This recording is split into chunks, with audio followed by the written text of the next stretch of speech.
All right, guys, we are going to get it going. How's everybody doing today? Yeah. All right, guys. So welcome to the first Team Arm Wrestling Federation broadcast on Fight Network. This is the first preseason game with the Montreal Saints versus the Toronto Smoke. The Team Arm Wrestling Federation is a new format of arm wrestling where we're trying to make it more like team sports, more like the sports that you see on broadcast and on TV. We have incorporated things like lineups, substitutions. There's a point system instead of just win-loss. Basically anything and everything we can do to try to make the sport more approachable, more fun to watch, and more broadcast friendly. I just want to thank everybody for coming. Thank everybody who's helped me bring this vision to fruition. Thank you to my wife Lisa. Thank you to my business partner Alex. Big thank you to Matt, Major Arm Wrestling Championship, for helping us with this event. And altogether, just super grateful to be here and excited to get going. So the first thing that we are going to start off with is the women's 3 versus 3 format. So without further ado, I think we're going to get it going, and I'm going to kick it back to our commentators, Matt and Autumn. Thank you guys so much. Thank you, Jason. This is so exciting here at Henderson Brewery. And the first thing I would say is this is preseason, but usually in other preseason sports, the athletes don't seem to care. That's not going to be the case here, is it, Autumn? No, it is most certainly not going to be the case. These athletes have all known each other a very long time, and everybody here wants to win. Yeah. I've talked to every athlete personally, and they are all super pumped, and they're all here to bring their absolute A game.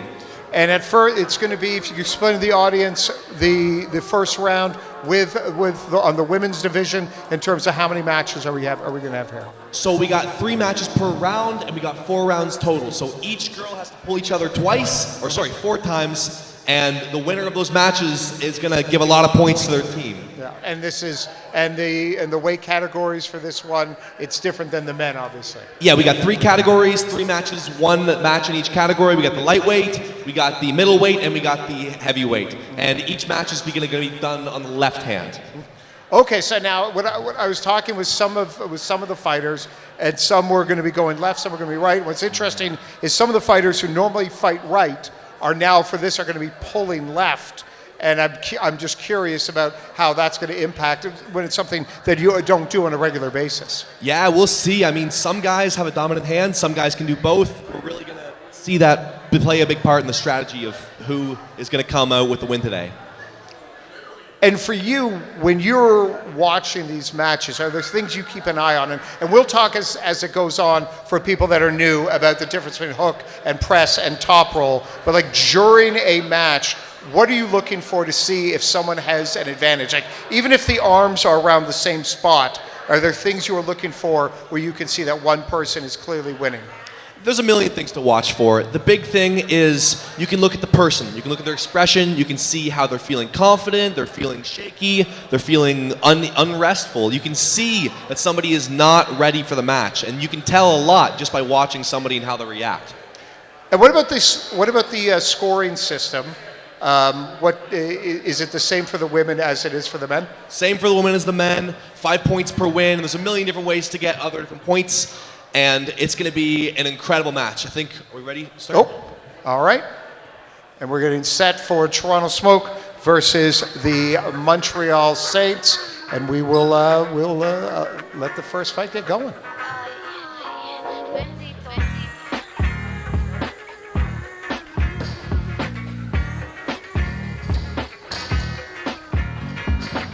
And also one thing is they're getting the table set up. We'll talk throughout the match about how different this league is versus traditional when it comes to the table and with the rules. We'll get to that in a little bit as well. Looks like, yep. Very good.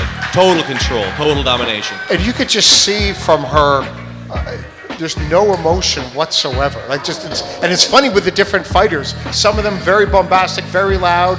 But Fritzy there, just nothing whatsoever, no expression. She had every spot she needed. She had the total hand control. She kept it tight to her body. Yep. She couldn't have done anything more. She seems to have this one in the bag, that's for sure. And you were telling me before she's caused some serious damage in earlier matches, correct? She is a total fighter. She is an up-and-coming, incredible Canadian arm wrestler.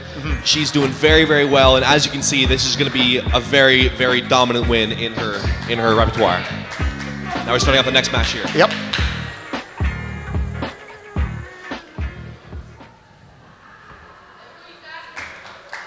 Very good start for Toronto Smoke. Let's see if we can continue the streak or the Montreal Saints will turn it around. Go, Julie!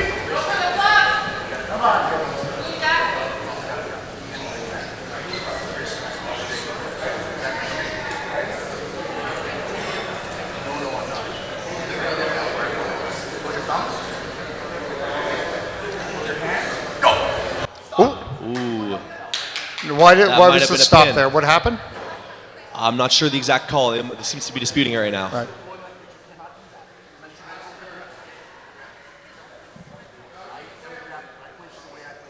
It seemed like a pin, but I'm not sure. Yeah.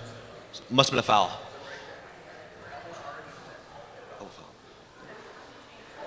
So you got one elbow foul, so they got to do that again. Okay. That looked quite like a strong hit, though, so we'll see if they can switch it up now. Ooh, very good top roll. Very, very good. Another foul, though. So now she has 2 fouls against her, so this is going to be a lot of points if Toronto Smoke can win it.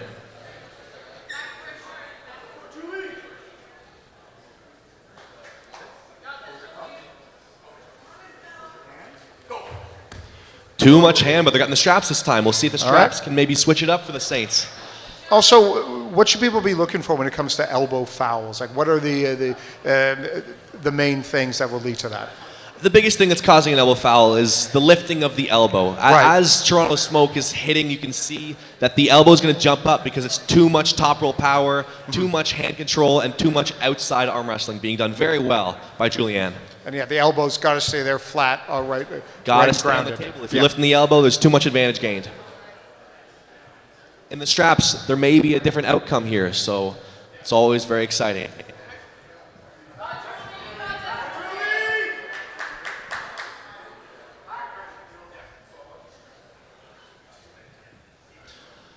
Julianne with a very high hand. She's definitely going outside again to the top roll. Yeah.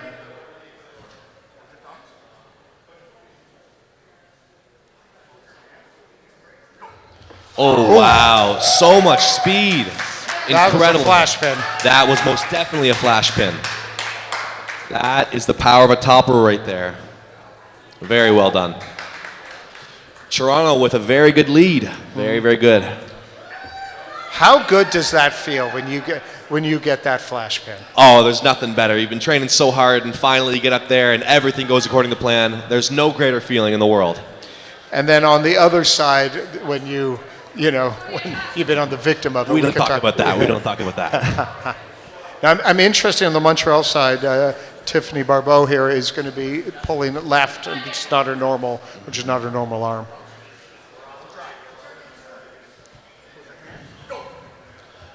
Oh, we got a match here. We got a match. Oh. Is she going to slip out? One foul on Toronto Smoke. She couldn't quite escape the hand in time before fouling.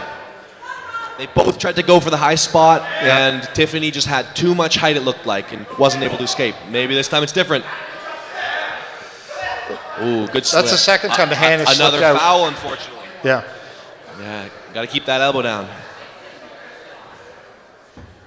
Seems like outside of straps, Tiffany's able to keep that high spot.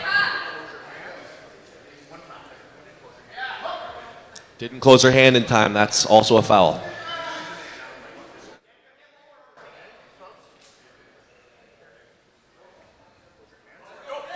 Ooh, this time much more inside. Oh, that looked better, but what happened here? Coincidental foul, so they're going to get a restart. All right. Both of them carved in at the same time before the go was said, so that's resulting in a coincidental foul.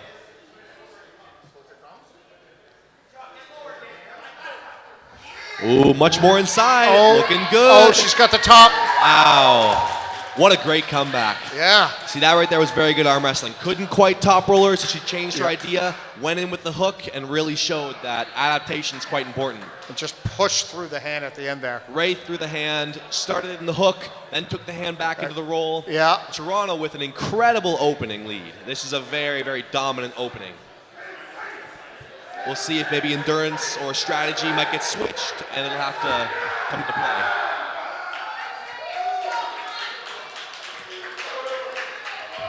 How many fouls do you have before you lose? So you have 3 fouls before you foul out of the match. Yeah. Each foul that you commit adds an extra point to your opponent, so you really don't want to foul. Mm-hmm.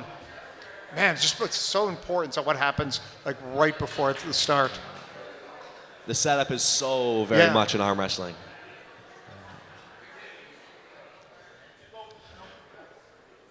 Early start on that one. Looked very dominant though. Again, total hand control. Itzy is doing very, very well.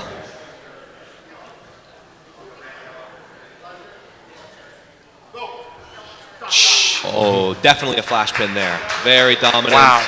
Total control again. Very, very good. It's like the silent assassin. Totally, yeah. Yeah.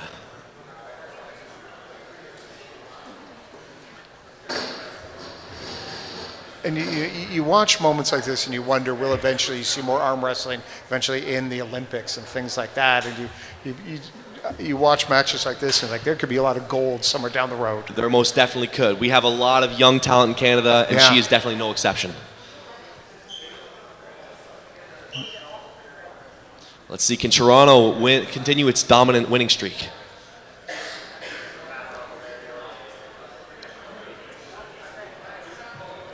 Julianne was able to win with the top roll last time. Let's see if maybe it can get switched up this time.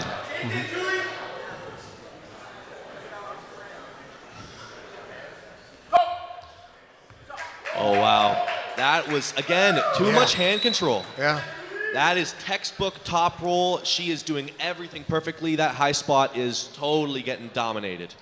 Well, it's funny, and we're going to talk about this more throughout, just the difference between press, between the hook and the top roll, and you were telling me that, and we could see it there, just the importance of what top roll can do to the other techniques. The top roll's ability to bend the hand back of the opponent cannot be overstated. It's so important to improve your leverage, to be able to get that high spot. It just makes it so your opponent's force is not as strong as however much you're outputting. Oh, sucked into the hook again. Great containment, great containment. Turned it around. That was a good match. Great match there. Way too much hand over here. Toronto again, sweeping all the way through, getting a great point lead. Yep. Yeah, 32-0 right now. And again, it's first to 100. First to 100 will win.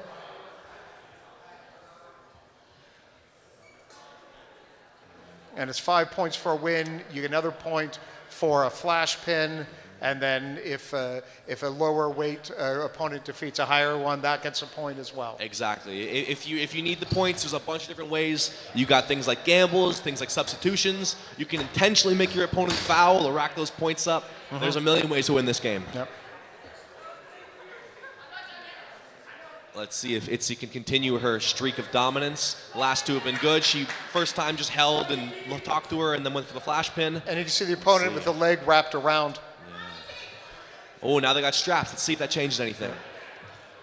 What does that do for the Montreal? The Montreal fighter has a leg wrapped around one of the poles. Yeah, so the leg being wrapped around just allows you to commit your shoulder and frame more into the match. So she's going for a press. Press, yeah. A press is a very great move against guys who have stronger hands, because it makes it so that it puts it very much on the bicep, very much on the arm, as opposed to contesting the hand to the fullest extent as a hook or a top roll would.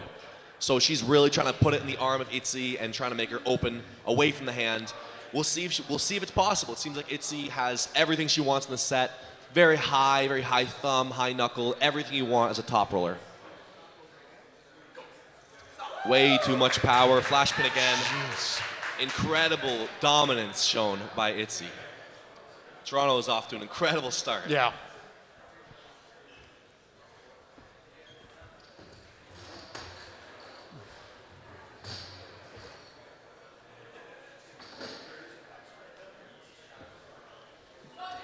Isabella versus Julianne. Now, this has been, through the history, we've had a bunch of top rolls going on. Julianne keeps hitting that smoking hot top roll. Yep. Way too fast. And we'll see if. So what does Isabella need to do to try to combat that? She's got to either get in with the press, put something on her arm, or somehow contest the hand in a way she hasn't tried yet. It can be tough. When you have an awesome top roll like that, there's not many options you can do.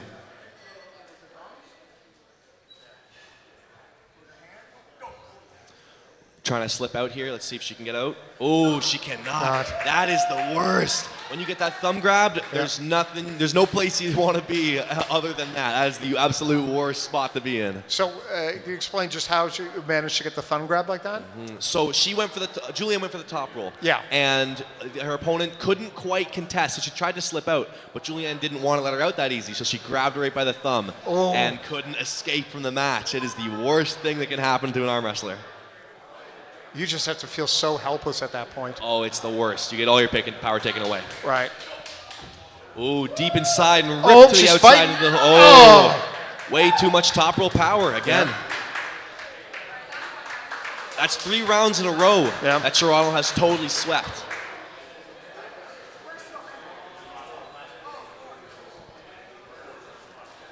Incredible lead set by the Toronto group.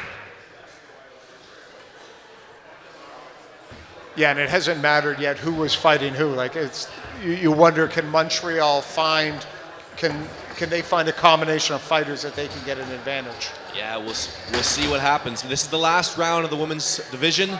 Maybe the endurance is going to play a factor. Maybe they've got new ideas. Yep. We'll see if they can do anything to switch this up, because this has been very dominant so far. Boy, and here comes Itzy.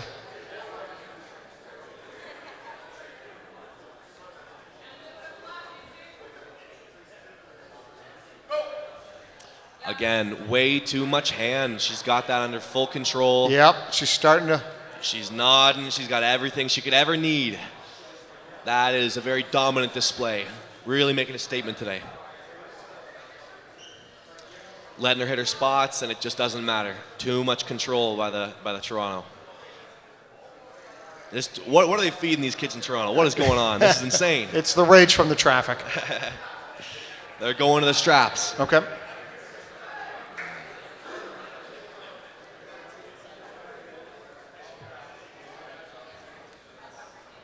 We'll see what Carrie-Anne can do for Montreal here. Yeah, she's got to pull something out. Maybe a different kind of flop. Maybe hitting that early and trying to get some miles onto her arm, tiring her out. There's a million different options, but will any of them work? We're going to find out. I mean, at this point, it feels more you have to do some sort of strategy. You have to switch something up because it's not working. Whatever you've done before, it has not worked out. It's just got too much power. You got to try something unorthodox, something crazy. We'll see.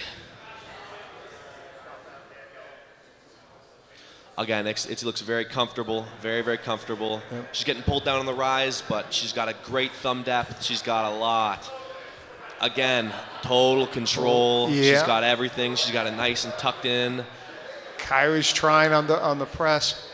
Mm-hmm. Yeah, it seems like she's edging that shoulder in, but to no avail. Itzy's got way too much control.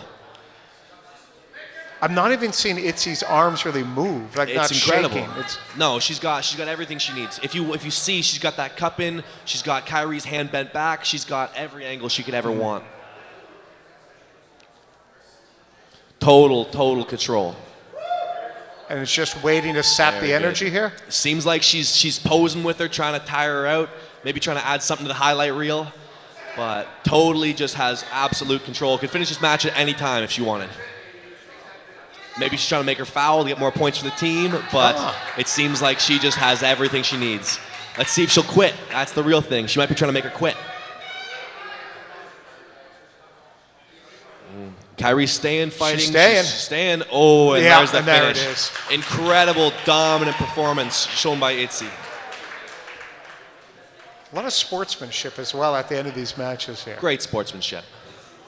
Yeah, always showing respect. Yeah. Not trash talking, just showing up the best she can and showing that she's put the work in.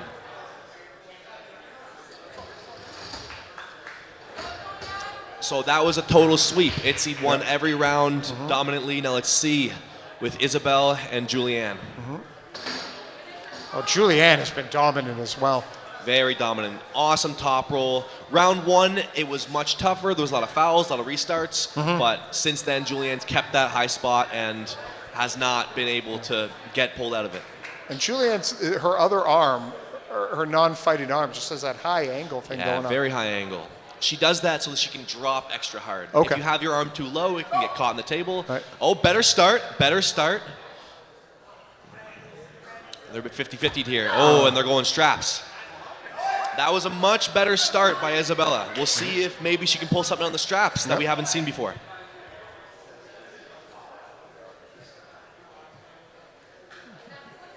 The hand control on all the Toronto Smoke team, it seems to be incredibly dominant today.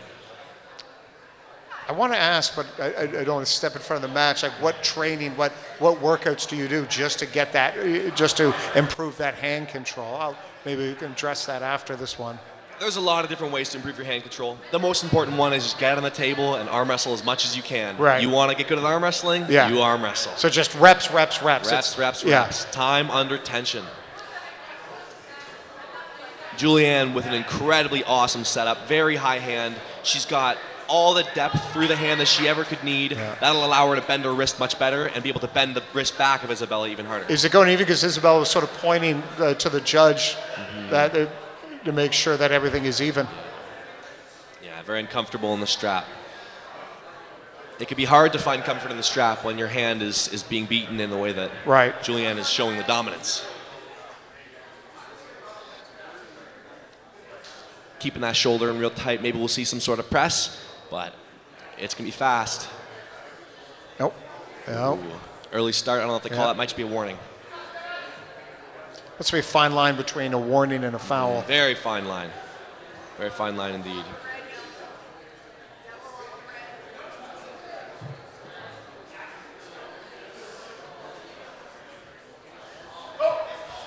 Ooh. So seemed to get stuck. That was interesting. She didn't get the wrist back quite as much. There was a foul on Isabella, but the ability to bend the wrist wasn't quite as bad. Isabella kept her wrist a little bit more than she has in the past. So we may see a more inside battle. It might be forced into a hook on hook. This could be interesting. That is crazy how you can recognize that within a split second in just a couple square inches.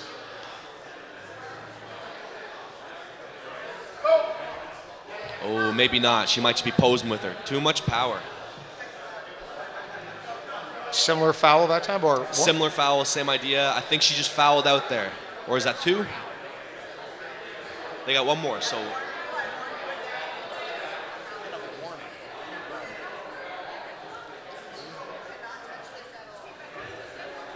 By the way, tension under time. What was that expression? Time under tension. Time under tension. That's a good expression. It's the most accurate expression to arm wrestling. It's all about how long can you stay all pressured up. That's going to make you into a great arm wrestler. All the hours you put in behind the scenes, that's what really makes you a champion. So she got 2 fouls, one more better not foul out. But it seems to be more promising for the Montreal Saints.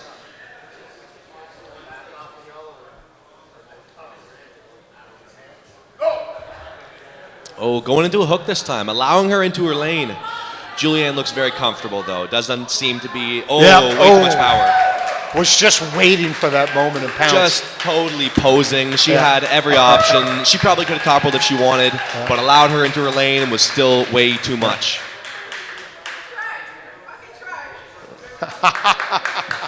Again, great sportsmanship shown. Yeah. Toronto Smoke off to an incredible lead. That's 2 categories where they haven't lost a match. Let's see if they switch it up in this last one. Levine and Barbeau, and with Barbeau, she's only started about like 8 months ago doing this at a competitive level. She's doing very well, but Danica seems to be able to get the wrist bent and then from there transition into a top roll. Let's see if it happens again. Oh, the hand. Seems to be happening again. Yeah, Danica's got the hand. Yeah, Danica has that very high spot. Yep. Oh, too much power.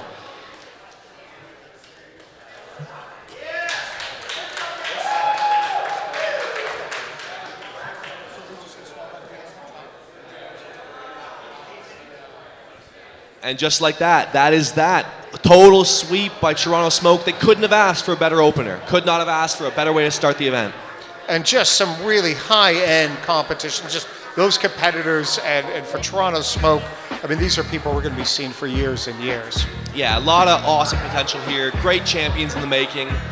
It was an incredible, dominant performance. Montreal's going to have to really make up in the next classes to really show that they're still in this fight. And so we're going to take a bit of a break, and then it'll be the men's side coming up right after this.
Hi everyone, I'm Jason Costantini from TAWF, Team Arm Wrestling Federation, and MAC, the Major Arm Wrestling Championships.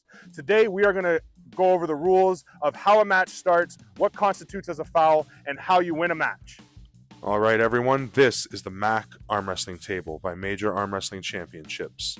It consists of centered elbow pads that have a 10-inch by 9.5-inch playing surface surrounded by a 1-inch red border considered the warning zone.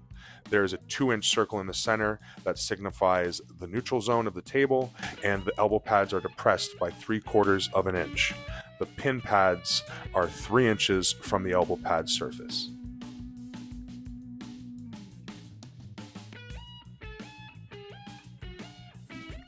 Elbows down, palms together.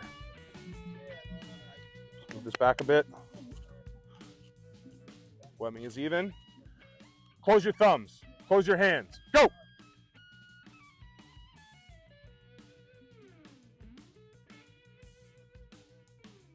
Close your thumbs.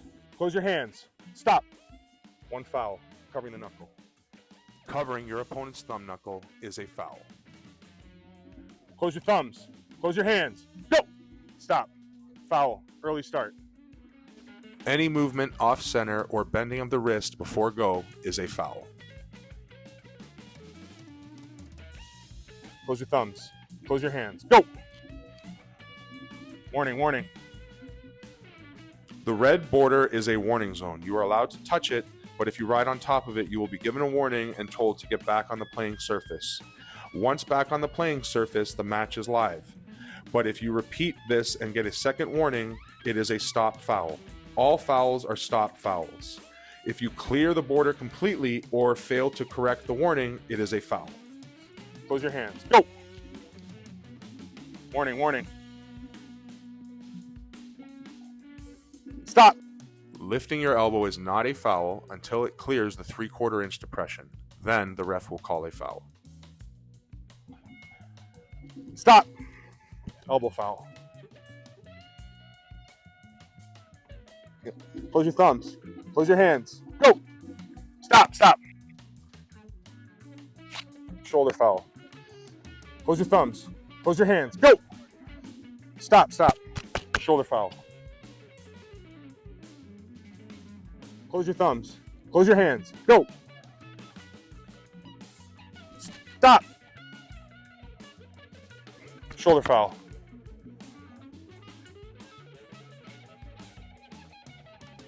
Close your thumbs. Close your hands. Go. Peg. Peg, peg. Stop. Peg foul. Close your thumbs. Close your hands. Go.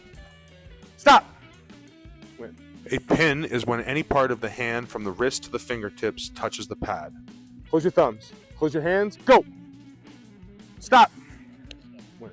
A pin can also occur if the hand breaks the pin line on your winning side of the table. A pin in the center of the table is a stop and nobody gets a foul. A pin must occur on your side of the neutral zone. All right, everyone. That covers the rules for the MAC table and MAC rule set. Clean starts, clear fouls, and decisive pins. Let's pull. This isn't your backyard arm wrestling. This is tough. The world's first team-based arm wrestling league. Think NHL or NFL, but here, every point is earned at the table. Using the MAC table and rule set, we get matches started faster, athletes have more room to fight. And matches end in decisive pins. 2 teams, 4 weight classes, 32 matches. 4 rounds of non-stop action. it's not just strength. Managers call the shots, substitutions, lineup changes, and gambles to earn double the points. Flash pins, shoutouts, pulling up a class. Every pull matters. First to 100 points or the highest score at the buzzer wins. This is arm wrestling evolved. This is tough.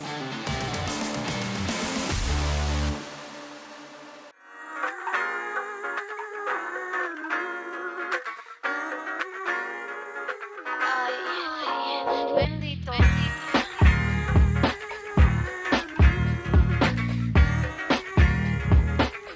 Most legendary arm wrestling competition in Canada and most of North America. Christian Gilbert is the inventor of the bull move, one of the, in my opinion, the greatest moves ever created. It's the predecessor to the King's move. It's a very, very awesome move. Both these captains have incredible experience and strategic knowledge of the sport that is going to come in very handy in this tournament. All right, can we call up the Montreal Saints? Could the Montreal Saints please come to the ring?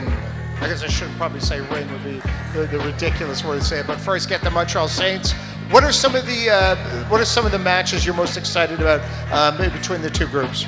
Yeah, so some of the matches are incredible in this card. The Montreal Saints, you got awesome. You got up and comers like Etienne Roche. You got seasoned veterans.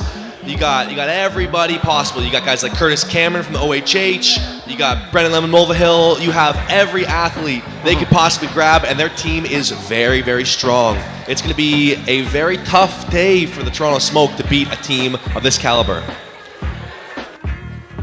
And now the other side, the Toronto Smoke. We are ready for you, gentlemen. If you could please make your way to the match. By the way, while we have a quick second, is there a difference that you see in the styles in terms of what city? Because when this thing gets started, the regular season next year, there's teams in Vegas and Florida and Vancouver and Toronto. Is there a difference you can see in styles based on the city? Most definitely. Styles are based off the clubs they're built around. And looking out in the crowd right now, you have guys like Blake Bouillon from the Durham Gators. You have a million different guys. You have Nathan Leland, who's a Kings mover. You have a bunch of different styles from all over the world, but most of the guys in this area can pull in every style possible.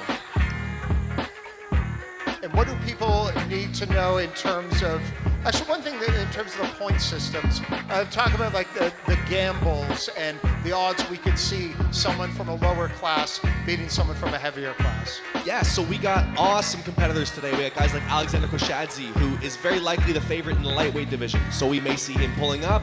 We got guys in the Montreal Saints like Curtis Cameron, they're incredible arm wrestlers. All these guys, we could see some crazy things today. If somebody feels really confident, they may gamble and double the potential points to win.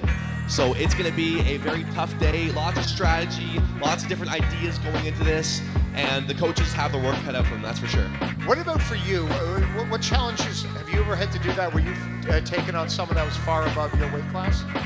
It's always tough to pull up in weight class. People pull guys bigger than them all the time. I've pulled a guy that's been 300 pounds. It happens. You can do it. It happens. It's much easier to pull somebody around your size, your hand size, your weight, but it happens. We may see some of that today.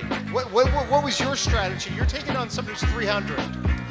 Because then it's more about strategy than just about your arm strength or shoulder strength.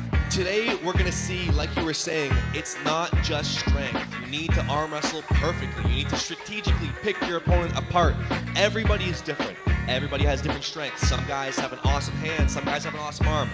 A smart arm wrestler knows how to dismantle every little piece and can break apart a match into little bits and pieces that are the important things to win. We're going to see guys beat guys who are way stronger than today. And that's the thing I love with the sport. Yeah, because for people that don't know, they just assume that whoever's the strongest wins. That's really not the case. You can enjoy TAWF, you can enjoy team arm wrestling just for the pure primal nature of it. But when you really start to dig in, there is a lot of strategy. There's definitely a lot of strategy. You can see they're talking in the corners. Mike Gould is talking to Alan Ford, talking to Blake Bouillon. They seem to be nodding. Seems like a strategy is underway. We're going to maybe see some weird things happen. Who knows? The coaches may try some crazy stuff. How many of the people here, have you ever pulled against any of the people we're going to be seeing today? Oh, I've experienced with almost everybody here. I've pulled and known these people for a very long time. Everybody here is an incredible athlete, and they deserve to be on this big stage. Yeah. We're going to see which one put the most work in, though. That's the important thing today. What do you think the last-minute instructions are if you're the managers for these teams? Mike probably just said, destroy. Go up there and crush. So we'll see if they can do that. They have a great lead, and the girls did great on Toronto, so we'll see if the men can do great as well. I also like seeing just some of their some of the jobs that they have, like corrections officer, and one person was jack of all trades. That one, and also the web developer from Adam Wallace. That is a very different profession than some of the other people we're going to see today. You know, in arm wrestling, we have people from all walks of life. Yeah. You would not expect that. We have artists, we have prison guards, we have cops. This is a sport for everybody. There's always a spot and a position you can pull in that you're going to be strong and you're going to have a good time. For people that are watching this, or people that haven't seen a lot of arm wrestling, what are things they should focus on? Because I was amazed during the women's matches. Within a second, you could extract like 3 different points, and you could, you were like, oh, this is about to happen. Within a second and a half, with just looking at a couple square inches. The things to watch for really in arm wrestling is hand control and how close you are to your shoulder and body, like the tightness of your bicep angle. So if somebody is able to get their wrist bent and stay close to their body, that's a really good position. No matter where the other opponent is, generally, if you're tight to the body, you're doing pretty well. So you can watch and see if somebody gets open right away, they're likely in for a tough match. Unless, of course, you are an open top roller or King's Mover, which there is a couple of those mixed in here. Guys like Nathan Leland, we'll see a bunch of different options. Now, when will we know who the team captains are for? I mean, that's going to be a lot of pressure on that person, because if you win as a team captain, you do get an extra point. Well, if you look at the scoreboard, we just found out right now. We got John Therrien and Alexander Koshadze, who are the captains for today. I think those are very good picks. John Therrien is an incredible arm wrestler. He is likely the guy to win his class, and the same goes for Alexander Koshadze. They're definitely the favorites. Not to say that's going to happen. There's always upsets. Maybe the strategy will change. Maybe I can see Jake Charles rubbing his hands together. He definitely wants a piece of John Therrien. I can see it in his eyes. He is ready to fight. What was going on in your mind before a match like this? Oh, here we go. We're starting it up. It's always just one thing, victory. Starting off with Bryce Zachariah versus Pascal Gervais. Left hand. This should be a banger of a match. Both fighting for the height. Neither one really wanting to come down at all. Yeah.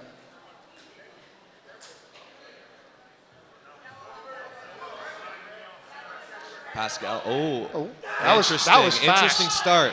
Oh, great comeback. Straps it is.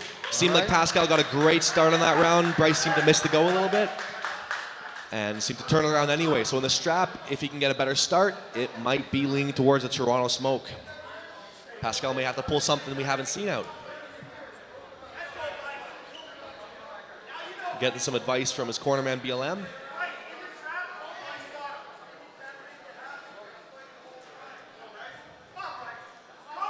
At this level, the strap is so important. We can see there, Pascal couldn't quite finish it. The strap might be all he needs to finish that match. It could be the same for Bryce. The strap really tells no lies. Outside of strap, it's not even real arm wrestling.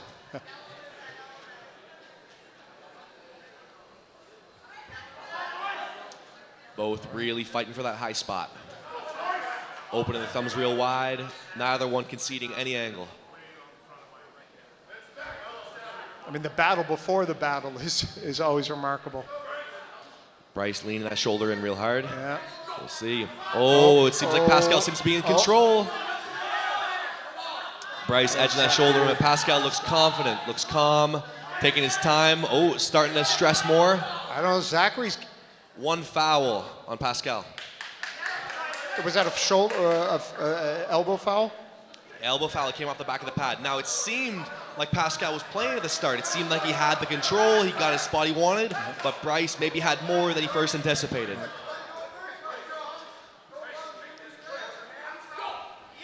Ooh, Bryce with a great start, really digging in, but his wrist seems to be bending back a little bit. Can he finish anyway? Yes, he can. Nice follow through with Bryce Zachariah. Bryce got it. Very nicely done. That just shows you, even though you don't always have the wrist, you can continue through and get that pin if you need it. Because early on, you thought Pascal looked like he had that. It seemed like he had the control of the hand, but Bryce just powered through, opened his arm. That's the whole idea. You may have an awesome top roll, but it's like rock, paper, scissors. You may have one move that counters the other move, that counters the other move. And the move today was the flop kind of open top roll versus the standard top roll. Very good arm wrestling by Bryce Zachariah. So who do we got coming up now? Alexander Koshazi versus Etienne Roach. Etienne Roach? Yeah, this is a big opportunity for Etienne. Alexander's very established, very well known. Etienne's still new to arm wrestling, all things considered. So it's going up against the captain. Etienne Roach is going up to the captain for the Toronto Smoke. If Alexander wins here, he gets an extra point for his team because he's the captain. Right.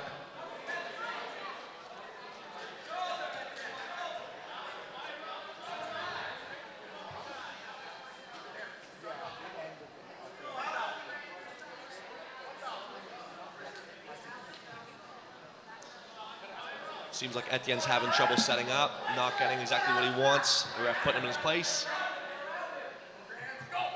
Oh, incredible start for Etienne. Seemed to take his hand. Looked like a very good slip. Alex didn't like that very much. It seemed like Etienne had the hand. Strap will be much more interesting. Can he maintain that high spot and get the hand anyway?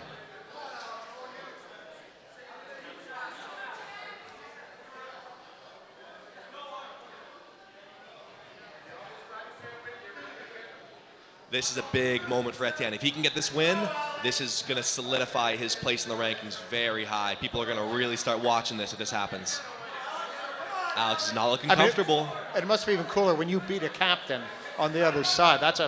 If you can beat the captain, that'll be a big win. Yep. Not only just in this event, but Alex is known to be an incredible arm wrestler and really diesel strong. So Etienne has a lot to prove here. I like diesel strong. Oh, too much power for Alexander.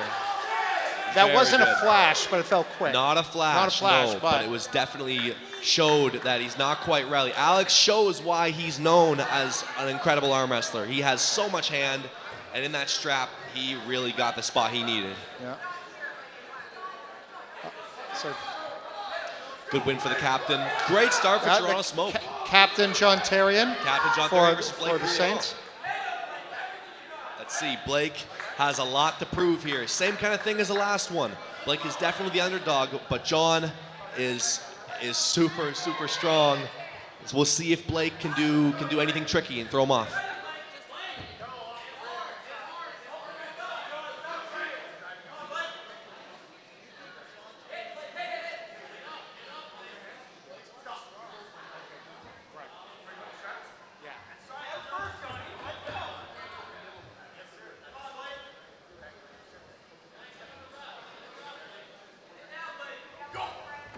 Oh, wow, that was real close to a pin. Oh. Real close. Jeez. That was quite the hit. Straps. Oh, not quite. He got the foul before he slipped out. I feel bad for the cameraman there. Almost hit him there. That was an incredible hit for Blake. He almost had that pin. That would have been a huge win, huge upset against the captain. John's definitely going to load in higher and not let him get that start like he did last time. Are we going to get captain on captain at some point? Oh, good slip there. Yeah. When are the straps coming in? Straps it is. They just slipped there. John asks, why are you running? Why are you running? We'll find out if he was truly running in the straps very soon.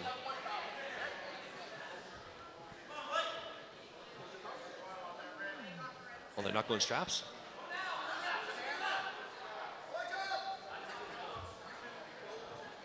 I missed that. Very low-handed by Blake. Oh, John with the hook. Swinging him right inside, bending that top roll all the way in. Look at the... Too much hand. Oh, he can't quite finish. No. Can't quite finish. Oh. Blake is in the fight. He's in the... Oh. Opened up too early. John shows why he's the captain of the Montreal Saints. That was a good match.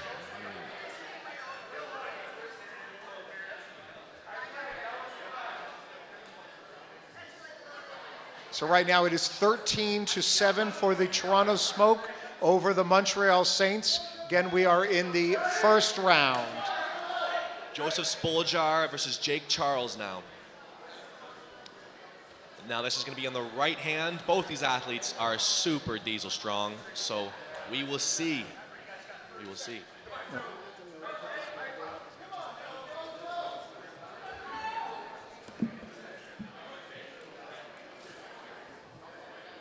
Hey, I've been told to put the scoreboard up as much as you can so that teams can see. Joseph Spoljar set up very low hand. Jake seems to be edging him with his shoulder. Jake is known to have an explosive hit. He's very, very quick. Ooh. You could see it seemed to stop a little bit. I don't know if that was Jake holding off because he saw the call or if it was an actual stop. We're going to find out very shortly. It is such a tough job to be the official. Oh, wow. Elbow foul. Okay, what slip. happened there when they were barely holding on to each other? Yeah, so Jake Charles wasn't quite able to get the slip. He got the hit, and it seemed to stop pretty low, but then he tried to slip, and Joseph just held on and did something called the exploding hand technique. Oh, tried it again. Oh. Right there. That is a win. Not letting him slip out. That is power right there. That is not easy to do. Jake has an incredible hit. So to be able to hold on to that, an exploding hand technique right into the ground, dominant performance. And with that, the Montreal Saints have now cut it to 13-12 as we go on to our fifth match of the first round. Tyler Bolzan versus Brennan Lemon Mulvihill.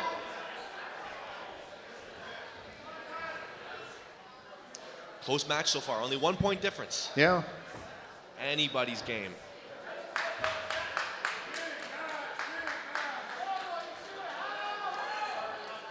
Brennan is all the way coiled up. There's no question. He is going top roll as hard as he can. That is a very different look to the start than we've seen from other matches here. Ooh, looking good. You can see the arm wrestling intelligence and strategy of BLM is very high. He has an incredible setup. He's been pulling with the Ottawa High Hookers and Ottawa Valley High Hookers his whole life. He grew up arm wrestling.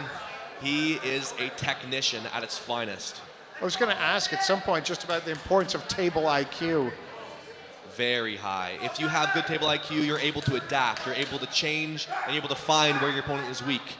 And it seemed like BLM has found a spot.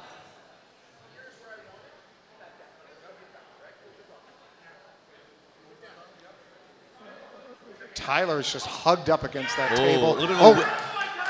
Both guys kind of went early there and then stopped and went again. So a bit of a weird start, but now they're going to the straps. Or no, I'm wrong. They are getting a foul. Foul on BLM.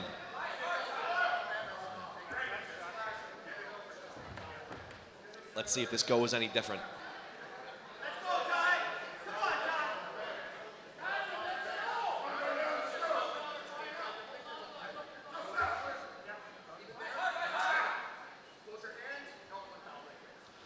One more early start on Brennan Lemon Mulvihill. That's 2 elbow fouls. He's racking up those points against him. So now even if he were to win, that would be only 3 points. Right, because the 2 fouls takes it away. You really don't want to foul in this league, guys. You really don't want to do it. It takes away way too many points from your team. Also, just for the viewers, fewer fouls makes for a better match. Way better match. Oh, no. He okay, what fouled happened out. there? What happened? Brennan Lemon-Mulvihill, again, went too early before the go. Okay. Which resulted in a foul out. So that's 3 fouls. So that's like almost the maximum amount of points you can get. That's 8 points for the Toronto Smoke. So yeah, because Toronto wins, they get the 5 points and the 3 points from the 3 fouls from Montreal. So now Toronto is up 21-12 as we go into our 6th match of the first round. Now this is a match I am personally very excited for. Ooh, oh yeah. Curtis Cameron versus Alan Ford, both members of OHH. They are incredible, incredible fighters. Alan has a lot to prove here. Porky has shown his dominance for a very long time, and Alan seems to think that he's got a chance. So we will see if he can show up. Well, Alan's got the height, and Cameron's got the weight.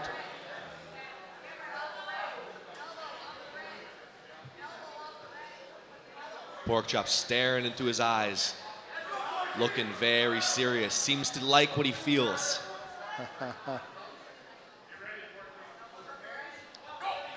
Oh, good slip. Good slip for Alan. Now they're going to the strap. Now they're going to the straps. Alan seemed to maintain his pronation, not get turned over too hard. Porkchop had some nice height.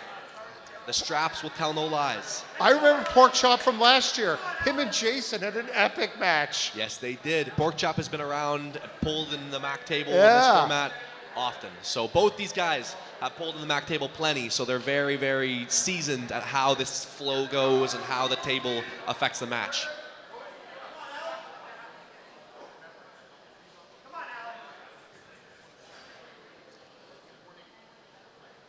The strap being applied, both men fighting for the height. Seems like Alan had a great setup there, really got that supination out. He's able to clear Porky's hand a little bit. Really, really good height secured. We'll see if Porky can throw him in a hook, go up high. We'll see, he's got plenty of options. Come on now, let's do this. Oh, takes the hand. Takes the hand, but he commits the shoulder. Flop versus top roll, textbook match. Alan is climbing, he's doing very good. Porky maintains that shoulder commitment. He is fighting hard to put gas and opened up the bicep, but got a foul beforehand. What was that foul? Alan took his elbow off the back of the pad. It looked good for Alan, but it seemed like there was being miles put on his bicep. Porkchop is a very versatile arm wrestler, can arm wrestle with, without his hand. You saw there, he got his hand taken away, and he was still able to keep his shoulder in and put the pressure onto Alan's arm. Trying it again, diving in real hard again. Careful Seems that to be opening elbow. Alan up. That's a very tiring position. I don't know how long Alan can sit there for. It's very exhausting to have all that pressure, Porkchop, pounding down onto your bicep.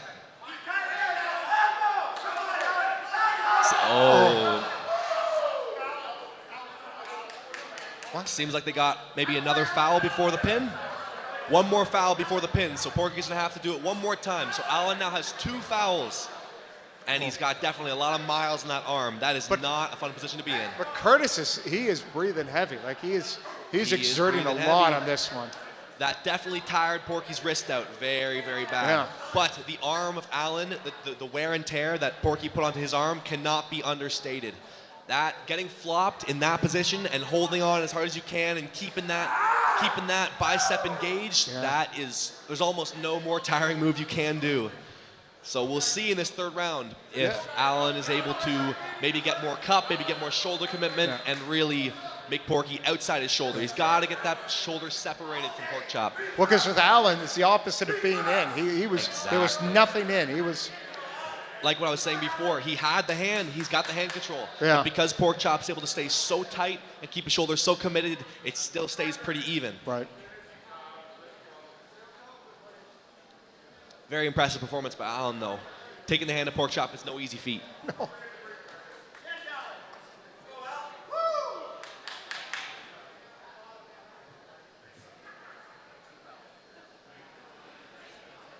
They got some time to kind of heal back up. The strap is being reapplied. That must We'll be. see. Alan must like that, just a little extra time with the strap, just to. That little extra time can sometimes be everything you need. Yeah. We'll see. Will it be the same strategy? Because the first two pulls look very likely. the same. Very, very likely. The odds of something different happening are low. It's likely going flop versus top roll again. We'll see if they can switch it up, though. Again, flop versus top roll. Better for Alan. More on the B side, but Porky is remaining calm. You can see he's slowly tucking it in. Alan has to try something. He's either got to stand up, he's got to get his cup in. Otherwise, Porky's going to slowly open his arm. Yeah. Porkchop's arm isn't moving. Oh, slowly. Porkchop has that stuck in deep. He has that shoulder all the way in. Alan's got to be careful in the back of that pad. He's getting dangerously close to fouling. He's got to keep that out. You're right. Oh, Porkchop seems to be getting the control, boy. gaining the initiative. That's it right there. What a fight. Now that was a match. Yeah. Porkchop, Porkchop really pulled out there. And he got a bunch of extra points. That's 7 points for his team because of 2 fouls. Huge for the Saints. Jesus, Very good Porkchop. win. Very big win for Porkchop. But the question is, what does that mean for the rest of the event? That was a brutal match. Both men are probably very tired now. 21-19, the Toronto Smoke over the Montreal Saints. 6 matches in to the first round. And the one thing I like, you could tell how much that they knew how good of a match that was. Just the laugh at the end, with just that little acknowledgement. They knew they put on a show. Oh, most definitely. Both those guys are fighters to the end. If they're not going to bring Allen out anytime soon, or a Porkchop. Like, no, both those guys want as much time as possible. They are probably really feeling it. Now so we Nathan got Leland up super to the table. heavyweights now. Nathan Leland and Pierre Cote. Nathan Leland is almost certainly going to go to the open top King's move option. Whacking his hand on the pad, asserting the dominance. We got 580 pounds of arm wrestler. That's power right there.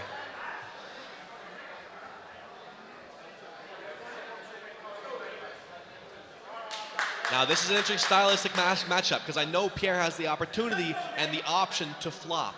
And now if Nathan Leland is to go outside and open top like he normally does, this could be very interesting.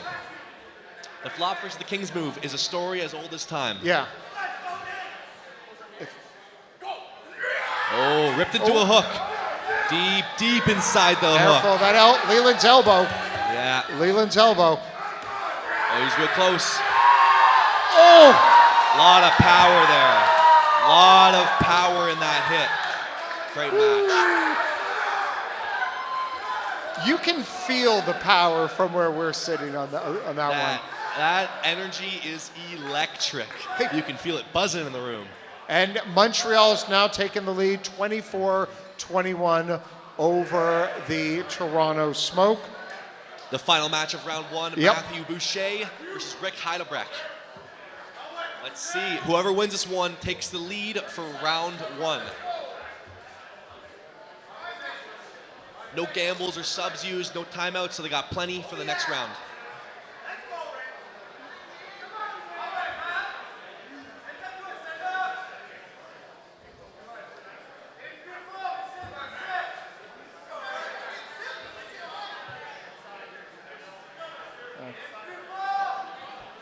The 45-pound difference in this one. Boucher coming in at 260.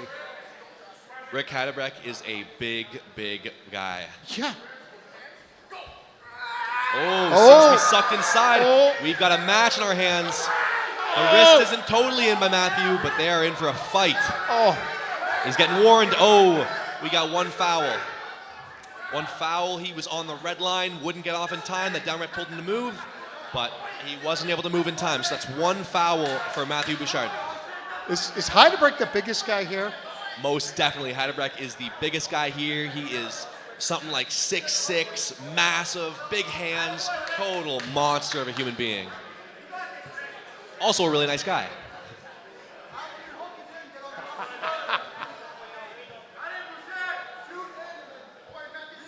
That was a very heavily contested match. Let's see what happens this time. Seemed to be that Rick didn't like the hook lane, was able to get his hand to compromise a little bit, but it seemed very even. Rick's going to have to open up his hand more this time if he wants to secure any dominant position. Well, Christian Gilbert almost knocked someone over trying to give advice. Oh! Wow. Fast, dominant hit. Big win for Matthew Bouchard. Big, big win. The first round goes to the Montreal Saints. Yep. 28-21. You got to be happy with that performance. You got to be. By the way, while we have a second as they're figuring out the next round, for people who don't know, the King's Move, it's the coolest sounding thing in arm wrestling, but what technically is it? The King's Move is the absolute peak end of the top roll. You're giving up everything. You're sacrificing every possible angle to secure pronation over every other option. Pronation is all you care about in the King's Move. It is a thing you live and die on. The King's Move is a very open, extended, weird-looking move that just, the whole goal is to bend your opponent's wrist back.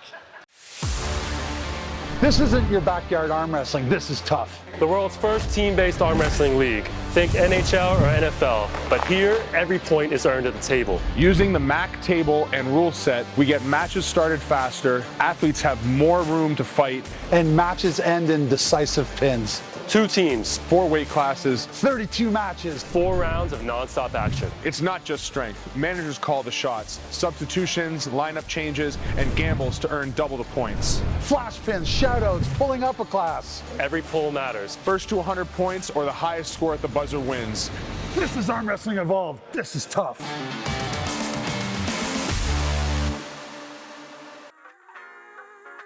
But for some reason, women's arm wrestling seems to have a lot more top rollers than hook arm wrestlers. Now, if that's biomechanics, if that's just how it's been, and they've trained that way through history, people really need to study that, because it's honestly misunderstood. I've never quite understood why it is, but you can see a lot more versatility among the men, that's for sure. A lot of shoulder commitment, a lot of cup containment, very dominant strength inside arm wrestling. Other thing I wanted to address as they're figuring out their teams, what are the difference in the rules between TAWF and other more traditional arm wrestling? The TAWF has done a really good thing here. They've really tried to make it awesome to watch as a spectator. They get the matches started fast, they get lots of exciting matches. The way that they start in the set grip makes it so that there's so much cutout. There's so much in arm wrestling that is just messing around, fighting for the sake of fighting, where everybody knows the match is not going to start until you go set grip. So they cut all that nonsense out and make it a much better spectator sport. So for all you watching at home, you probably have a much better time enjoying this than a very long, drawn-out setup and then one go ending in a foul, as opposed to a killer of a match every 30 seconds. Yeah, not to make it personal with your family, your father is one of the most entertaining individuals before the start of a fight, but sometimes those fights would take so long. I almost felt bad for him, like his job was to entertain the crowd before the actual poll began. You adapt to any rule set you're in. Any rule set you're in, you need to make the most of. In this rule set, you need to understand the match is starting fast. So you gotta understand that. In other ones, you need to understand the match is starting slow. So you can maybe put some wear and tear as you set up into the fight. So really, it's all about adaptation. You can see all these arm wrestlers, they've arm wrestled not only on this table, they pulled on freedom tables, they pulled on regular arm wrestling tables. You gotta be able to adapt to whatever life throws at you. And all these athletes you can see are very good at that. Well, the interesting thing about the adaptation is what adaptations do we see from the first to the second round? Because we're going to see some of the same competitors going at it in the second and third round. Do they change anything about their strategy? We're going to see. That is the million-dollar question right there. We'll see if they switch anything up. Now, Toronto's behind, so they're the ones who probably have to change the most. The score is 28-21.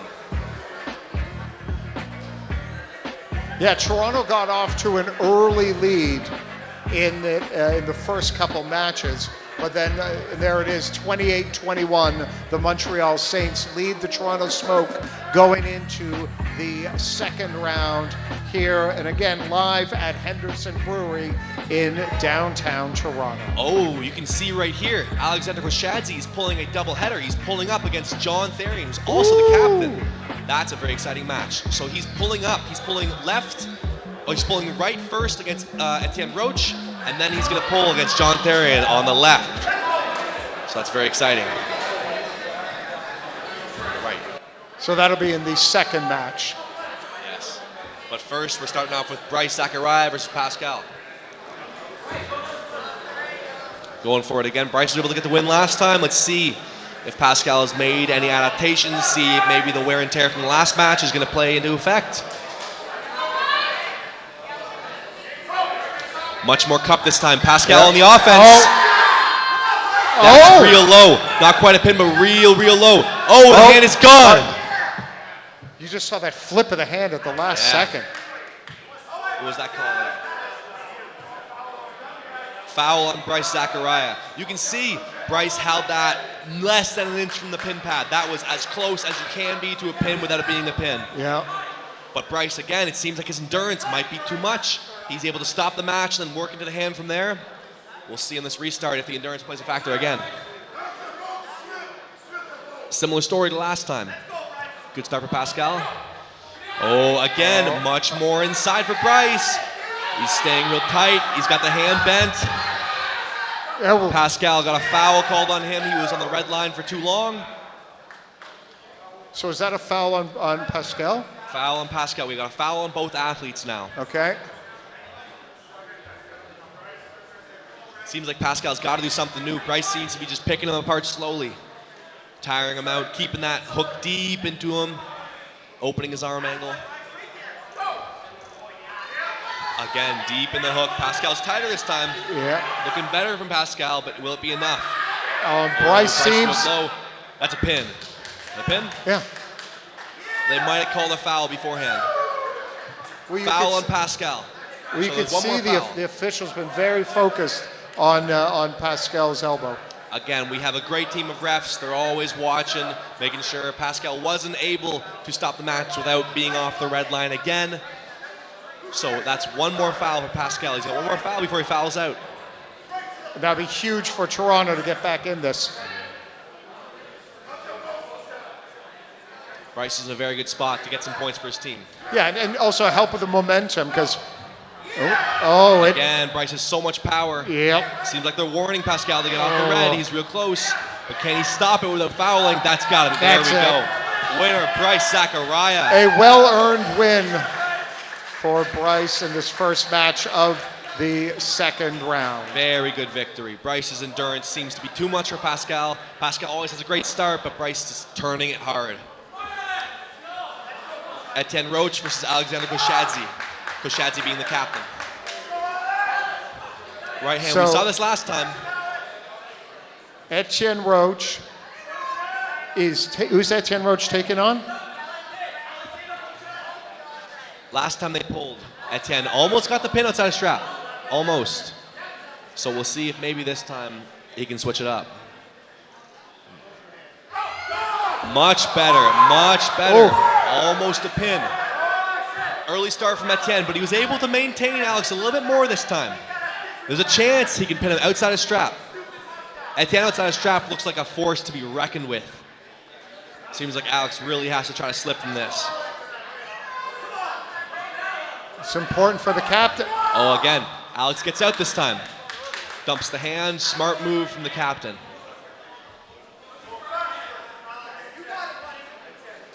Now, Etienne didn't have so much good luck last time they got in the strap, but maybe this time he'll work his setup a bit better, get a hand more escaped. Alex doing very well, keeping his elbow up, getting all the depth he could ever need.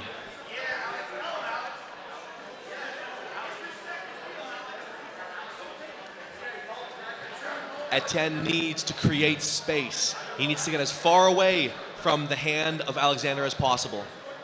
Alex's ability to bend his wrist is very rare.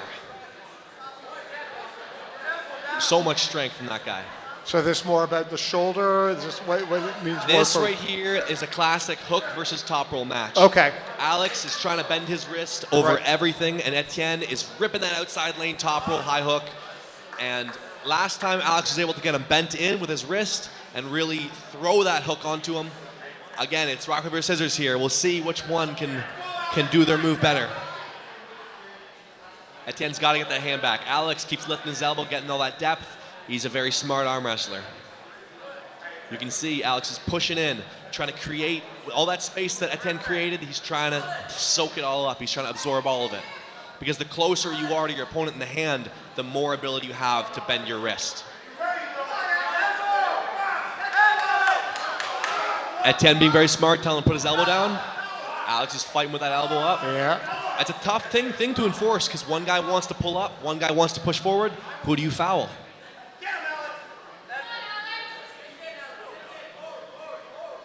Alex looks like he has so much depth.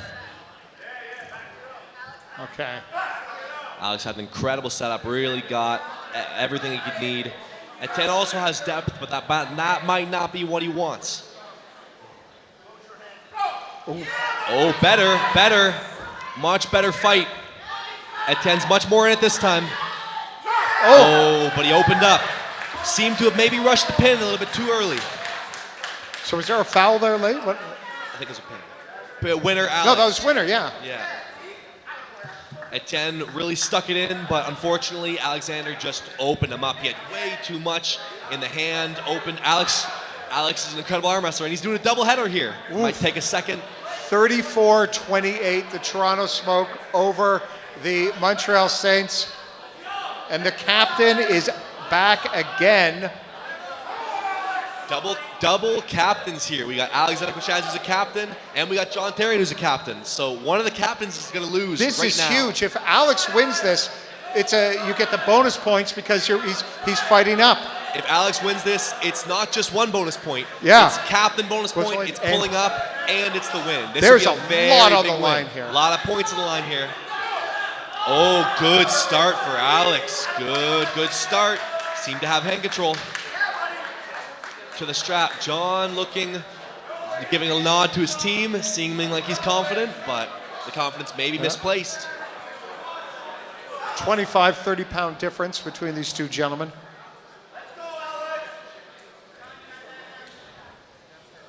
And there's pressure on John as well. You don't want to lose to the guy in the lighter weight class than you. Definitely more pressure on John here. John has to win this, whereas Alex, if he wins this, it's huge, but it's not even his class. It's like the arm wrestling equivalent of finding a $20 bill in your pocket, you know, if you're Alex. This time you can see Alex is not hooking the same way he was last time. He's much more high, attacking that pronation. He is going to try and top roll as hard as he can. This right here, this match, is all about who can get the high spot. Whoever gets the high spot is in a way better position to win this and take some points home for the team.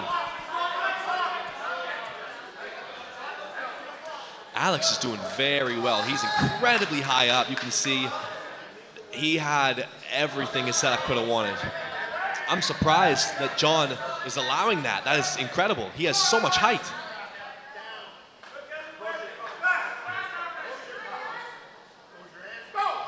Oh, good start.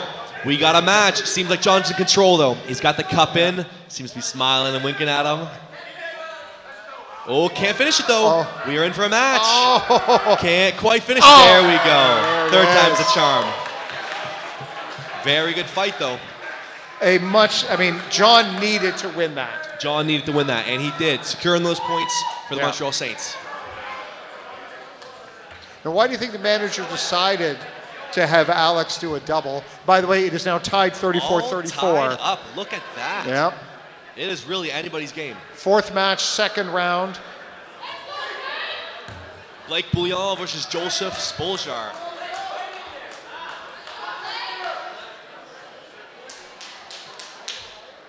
Blake's teammate Jake Charles had no luck with Joseph. Let's see if Blake can pull something out different. Blake has an explosive hit. Explosive in, explosive out. You don't always know where the guy is going. Pulling a guy like that can be very unpredictable.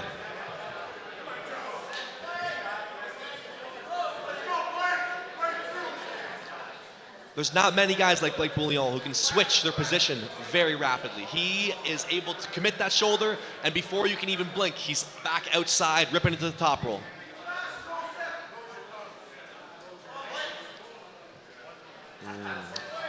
Early start on Blake Bouillon. Seemed to be really edgy with that shoulder. Was that a warning or a foul? That would be a foul. So 1 foul on Blake Bouillon. Edging the shoulder too hard. Oh, tried to go over the flop. Got under.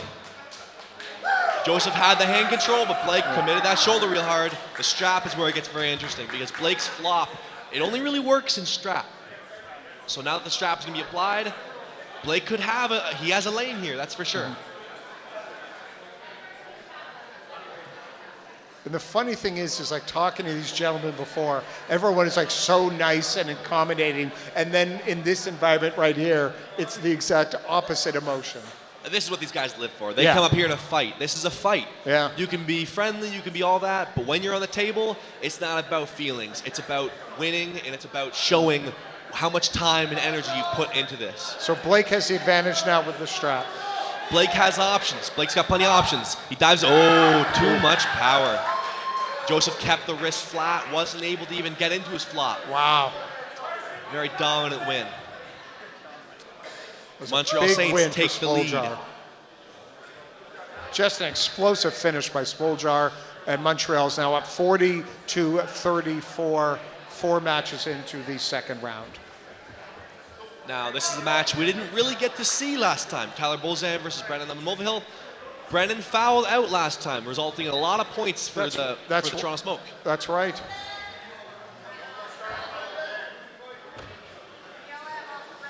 Hopefully this time, Brendan can get a real start and show the power of his top roll.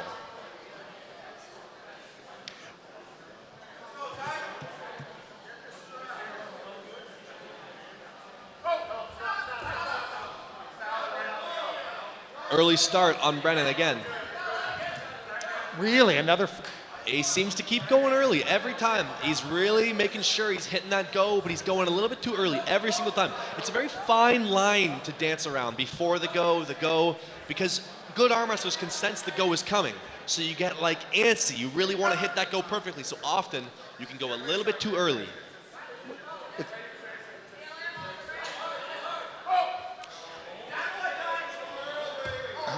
Now, that just always looks strange when the hands are coming apart like that. It does, definitely, yeah. Brennan had the hand control. Joseph had to slip out from kind of a weird spot.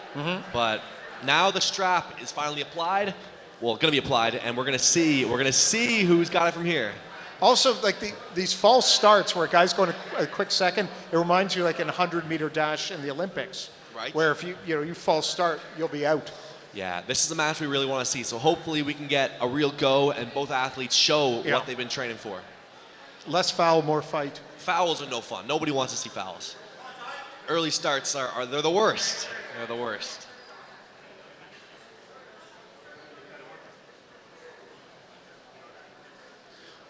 BLM doing his traditional setup, really, really unorthodox and funky looking, but does it ever work? He is hitting that supination, clearing that thumb as much as he possibly can, so that when he does top roll, his denial of depth is very significant. Joseph nice and high, has some good depth as well. Yeah. All right. Oh, wow. Hit that go properly that time. There we go. What's the complaint? Let's see what the refs have to say. That's a win. Win on Brennan Lemon-Mulvihill. What was Blake complaining about, do you think, there? What's that? What do you think Blake was upset about there? It seemed like he thought it was an early start, but in reality it looked like the go was just kind of missed, and then Tyler wasn't able to go as hard as he wanted. You gotta always fight. Even if you think it's an early start, you never want to get caught in a position like that. You need to fight to the bitter end. Seems to be some words from the Toronto manager to the officials. Yeah, definitely up there arguing with the refs. We'll see if they call it back or not. Well, there is no instant replay. The match is done. They've got an instant replay. Okay. All right, the play is going to be challenged, so we are going to cut to a quick commercial break. We are deep in the second round with the Montreal Saints up 44-34 on the Toronto Smoke.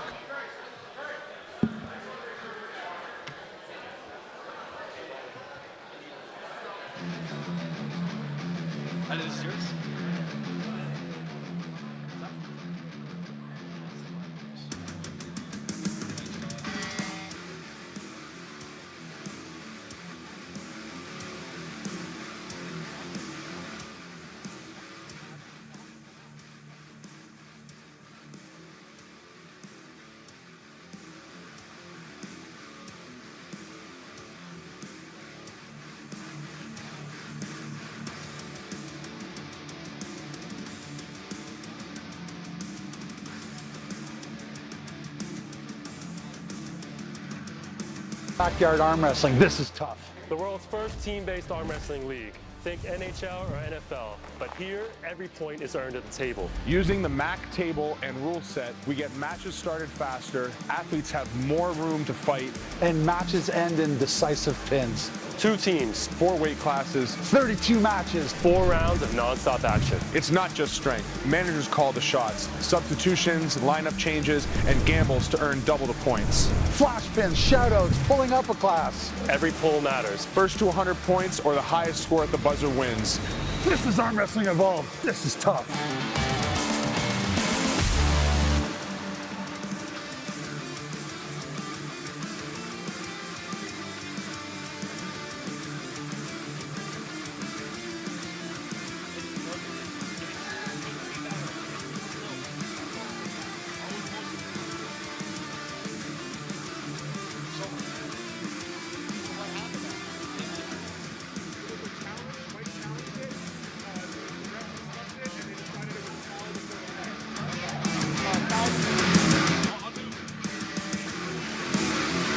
So there was a foul before the pin on Moville, so they're now going over again.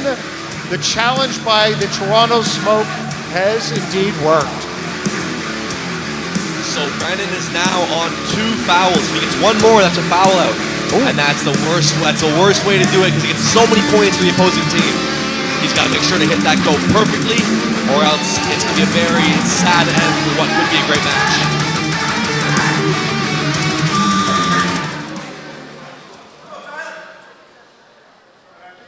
And now they're getting ready. This is going to be hard for them to get it going again after just that little break there, and then you've got to ramp it back up again. Yeah, it can be tough on the adrenaline, that's for sure. An event like this, over multiple matches, your adrenaline spiking, dumping, very tough to maintain your strength. Yeah. Brennan very high up, ready to hit that top roll with all his might. Oh, stuck in the middle. Finished by Brennan Lemon Mulvihill. Very nice. There we go. Luckily, he did not foul out. Got that top roll. Yep. Total hand control. Looked very, very good. And now Montreal is up 43-34 on the Toronto Smoke as we are getting deep into the second round. Curtis Cameron is pulling Jake Charles. Jake Charles is pulling all the way up. We'll see. Curtis had an incredible war last time. We'll see his hands got to be tired by now. There's no way that you can have it to be not exhausted after a war with Alan Ford like that. So heavyweight, Curtis Cameron is taking on middleweight for Toronto, Jake Charles. Good potential extra points here if Jake Charles can pull the win.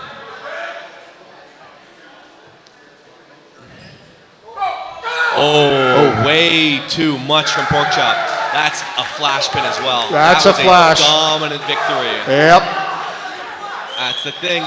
You can't take Porkchop lightly. Even though he had a war, he is still a monster. 49-34. What looked early on with Toronto with a big lead, it has been all Montreal since about midway late of the first round. Montreal has won the last 4 matches in a row. That is quite a big win. By the way, we just found out that there's a substitution. Brandon Mulvihill for the heavyweight for Montreal is subbing in. He's going to pull Nathan Leland. Now Nathan, again, had a loss in his last match, but it was very, very close and a good fight. So for Mulvihill, interesting. He's fighting again, and he's pulling up a weight as well. Yes, he is. Potential for some good points here. Mulvihill is a very fast, explosive hitter, which can be a good matchup against somebody like Leland, who is very sticky and hard to finish. Yep, so 49. Yep, this is a gamble. Mulvihill used a gamble, so they're so confident he's going to win. That he's pulling up and they're gambling. The potential for points here is incredible. I don't want to say this is the match of the whole night, but it's pretty close. If Brandon Lemon Mulvihill gets a flashman right here, that's a whole 14 points. You're better at math than I am. That would be a very easy way to solidify a huge lead if this happens right here. The pressure on But then Leland. again, if Leland gets the win, the gamble works for him as well. So there's a chance to really swing the points right here. Oh, yeah. This is a match to pay very close attention to. Straight to straps as well, not messing around at all outside. Both of them agreed to it. Brennan doing his super weird setup as always, but if it works, it works. Yeah. Yeah, it does look unorthodox compared to a lot of the Not many fighters. pull like that. Yeah. Not many do it. But the ones who do, they have great ability to maintain height. Let's see, here we go. Oh, very good. Oh my God. That is a lot of points right there. Huge win for Brennan Lemon Mulvihill. 61-34 for Montreal. Zutalor is what Toronto is saying right now. Huge win right there. He asks the Toronto Smoke, who is there? Is there anybody? Is there anybody who can beat him? Brennan Lemon Mulvihill shows a very dominant performance. That really solidified a lead. Yep. Toronto Smoke is going to have to switch something up if they hope to come back in this match. And again, the funny thing is, the intensity for this is still technically preseason. And yet there's nothing about this that feels preseason. Both teams are taking this as serious as they can. Neither one wants to lose. Everybody's here to win. Hendebrick versus Boucher. Or Heidebrick, excuse me. Last time Rick was able to have some success in the hand, but on the restart, Matthew Boucher just had way too much power. Let's see if Rick Heidelbrecht somehow changes something up. Well, it was a very easy victory last time for Boucher. You'd expect some sort of different fight.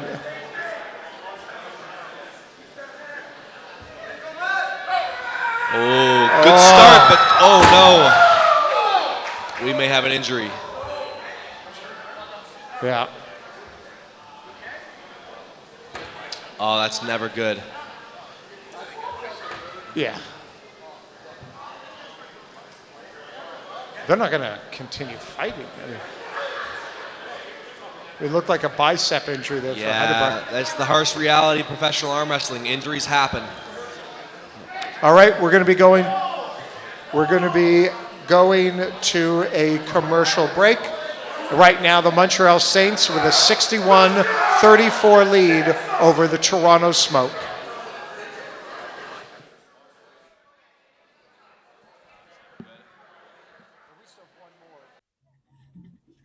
Hi everyone, I'm Jason Costantini from TAWF, Team Arm Wrestling Federation, and MAC, the Major Arm Wrestling Championships. Today we are going to go over the rules of how a match starts, what constitutes as a foul, and how you win a match.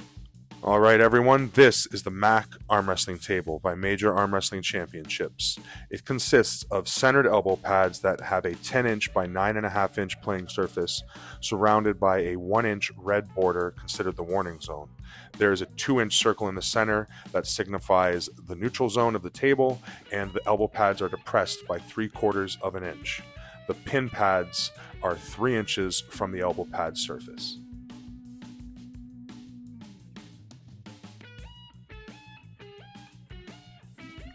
Elbows down, palms together. Move this back a bit.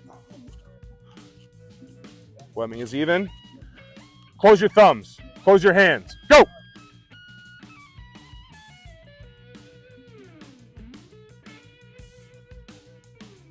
Close your thumbs. Close your hands. Stop. One foul. Covering the knuckle. Covering your opponent's thumb knuckle is a foul. Close your thumbs. Close your hands. Go!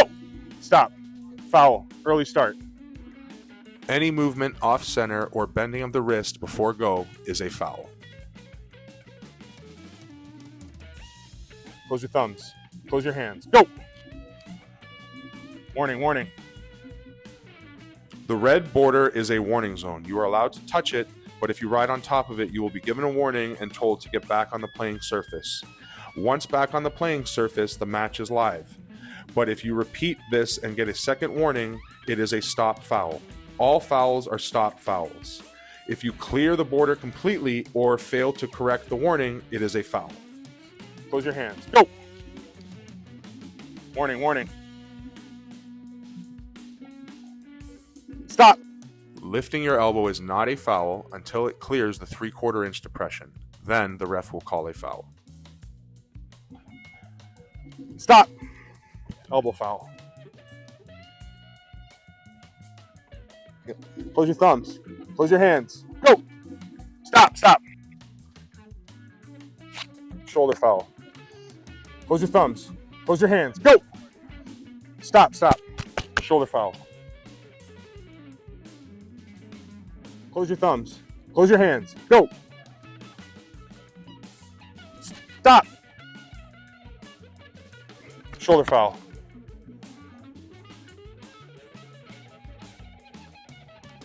Close your thumbs. Close your hands. Go. Peg.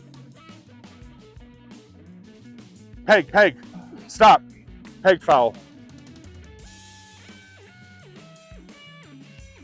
Close your thumbs. Close your hands. Go. Stop. A pin is when any part of the hand from the wrist to the fingertips touches the pad. Close your thumbs. Close your hands. Go. Stop. A pin can also occur if the hand breaks the pin line on your winning side of the table. A pin in the center of the table is a stop and nobody gets a foul. A pin must occur on your side of the neutral zone. All right, everyone. That covers the rules for the MAC table and MAC rule set. Clean starts, clear fouls, and decisive pins. Let's pull. All right, guys. Unfortunately, this is a combat sport, and injuries are part of the sport. Not something we like to see, but yeah, we did just have someone suffer a bicep tear. Since this is the first preseason game, and we want to keep the energy going, and we want to keep the competitiveness going. Fortunately enough, we have a reserve athlete that is on the Toronto roster, Mike Smith. So Mike Smith is going to jump in for Rick Heidebrecht. Because of the way the scoreboard's set up, I won't be able to switch that card. So any of Rick Heidebrecht's matches from now on will be Mike Smith, okay? And we are going to continue with the end of round, that was the end of round 2, so we should be on to round 3. This isn't your backyard arm wrestling. This is tough. The world's first team-based arm wrestling league. Think NHL or NFL, but here, every point is earned at the table. Using the MAC table and rule set, we get matches started faster, athletes have more room to fight, And matches end in decisive pins. 2 teams, 4 weight classes. 32 matches. 4 rounds of non-stop action. It's not just strength. Managers call the shots, substitutions, lineup changes, and gambles to earn double the points. Flash pins, shoutouts, pulling up a class. Every pull matters. First to 100 points or the highest score at the buzzer wins. This is arm wrestling evolved. This is tough.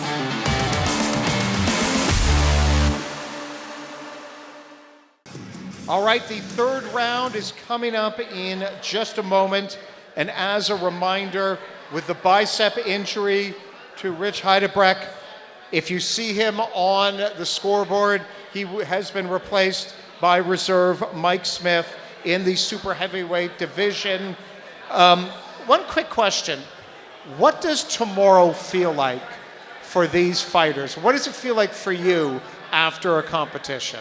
It will feel like if you win, great victory and pain and agony. If you lose, terrible loss and pain and agony. It doesn't really matter win or lose. You're Right. gonna feel it tomorrow. So what is the like? Is it, do you ice down that night, the next morning? What is the recuperation typically like? There's options. You can do things like lots of blood flow, lots of high rep, low weight. You can do things, some guys like sauna, some guys like bath, some guys like to just stretch a lot. The real option and the real answer is just time. Yeah. Time it takes to heal. It can be a lot. It can be a lot for matches like this. Are you surprised by the gap between Toronto and Montreal? And obviously we had the gamble, and the pull-up match, and Yeah. that gave a huge swing of points to the Montreal Saints. But are you shocked that Montreal has such a commanding lead? Montreal is doing incredible. It seems like in the lighter weights, Toronto Smoke seems to be winning. They seem to be winning their matches. But as soon as you go up in the heavyweight guys, Montreal has a very strong team. So they've used one gamble so far. It'll be interesting to see how Toronto decides to use their gambles, because that one gamble that Montreal has used really paid off. They got a lot of bonus points. Brendan got a huge win, and pulling up means all the points he could ever need and more. Well, think about the bounce back for Brendan. First round, all the fouls. And then second round, he was the most important person for Montreal. That is a hell of a bounce back for him. That's a huge bounce back. From losing 8 points to winning your match and winning the double down, there's not much more you can do. Yeah. His team is probably very happy with him right now.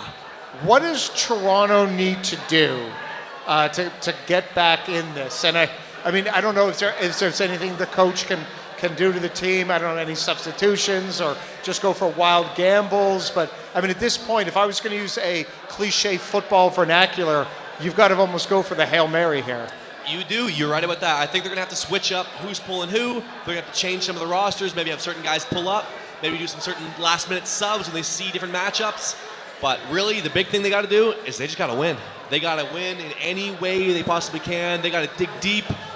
Maybe they're going to have to try to gas out their opponents and win next round. Maybe they're going to go for the idea that this round, they're going to drop all the points and they're just going to try to put miles onto their opponents so that in the final fourth round, they use all their gambles and win. There's possibilities. I think there's a million different ways to go. Looks like we're almost ready to start back up. All right. And again, the Montreal Saints 66-34 lead in the third of 4 rounds. Sorry for that. So you see Alexander Koshadze has a gamble on him against Etienne Roche. Now, Alexander has won the last couple, but this one is on the left hand now. So it seems that they have switched arms. I don't know if this is going to change anything. Etienne seemed to do well outside of straps on the left, or sorry, on the right. But we will see if the left is a different story or not. Again, being the captain, the possibility for points are great. A standard win would be 12. Flash pin would be 14. So that's a whole lot of points if Alexander can pull this out. But again, Etienne Roche has the possibility to upset big time. I mean, for Alex, and again, we still have 2 rounds left, but considering it also first to get to 100, I mean, Alex is gambling this is a gambling match for Alex, so bonus points here for Toronto if he can beat Roche. Big point opportunity right here.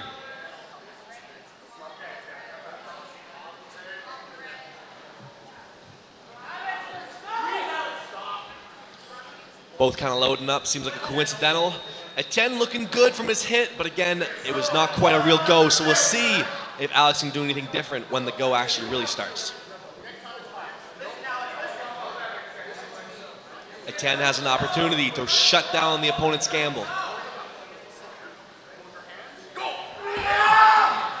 Good slip, Alex maintained height, Etienne kind of dumped under. And the interesting thing is going for the gamble early to try to get back into this match. Yeah, they've got a lot of points to make up, so they got to gamble on the ones they're quite confident on. A loss here against Alexander Koshadze would be devastating for the Toronto Smoke. Yeah.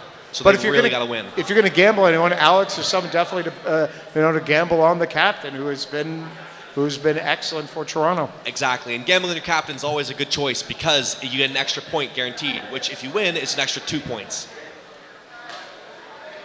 That gamble on a captain can really swing the tides.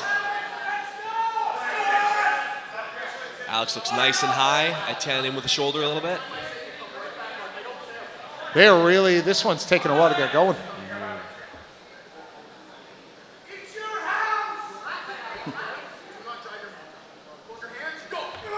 Oh, good fight for Etienne. Can't quite finish it. Oh, we got it in 2. There we go. That's a good point secured right there. The gamble has paid off for the Toronto Smoke. Big time. That's a 12-point gain right there. Slowly closing the distance. Yep, 66-46. Montreal Saints with still leading on the Toronto Smoke. Second match of the third of 4 rounds here at Henderson Brewery. Now, Bryce versus Pascal again. Yeah, this is a switch up here. Normally we see them pull on the left. Let's see if the right bodes any differently. Bryce has been very dominant against Pascal the last 2 times they pulled, but the right hand and left hand are not always the same.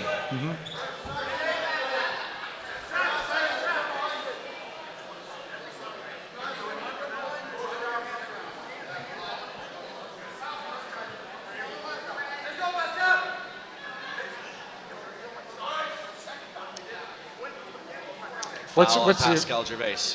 so now what was the foul there? Because for the untrained eye, they're just still trying to get the grip going. It's very subtle, but if you watch, Pascal was rising during the setup. And in his set grip, you're not supposed to be moving. Yeah. And because he's not obeying direct ref order, and a good slip for Bryce. Pascal had the height, and had the hand control, but we will see the strap changes things all the time. Again, it can be very subtle while you get a foul. A tiny little movement in the set grip, a little elbow bobble. You got to really know what you're watching for here. But every little bobble like that, it makes a big difference if at all the levels are even close. Every millimeter, even centimeter. If you get any little difference, it is a big, big advantage. I mean, that's why you know how much of an advantage it is because of all the fouls that'll be called. And those fouls are devastating, but the gamble is, I guess, there to try to gain it at an inch.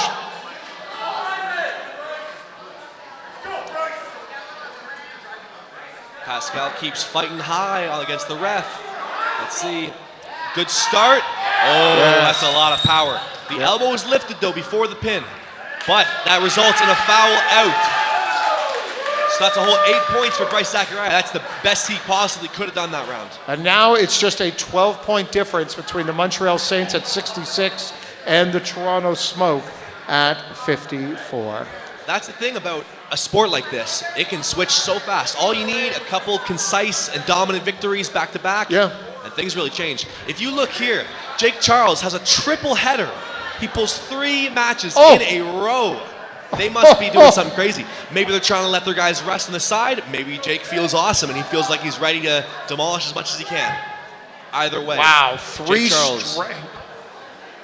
Very impressive. Oh, too much hook from John Tarian. Can he finish? Yes, he can. If you're Jake, you're like, maybe I don't need to go 3 times in a row. John Tarian, as the captain, secures an extra point for Montreal Saints. Yep, great point. So it's now 66-59. The scoreboard's wrong. Yeah, no, I was going to say 72-54 for the Montreal Saints. Charles and Spoljar going up in the 4th match of the 3rd round.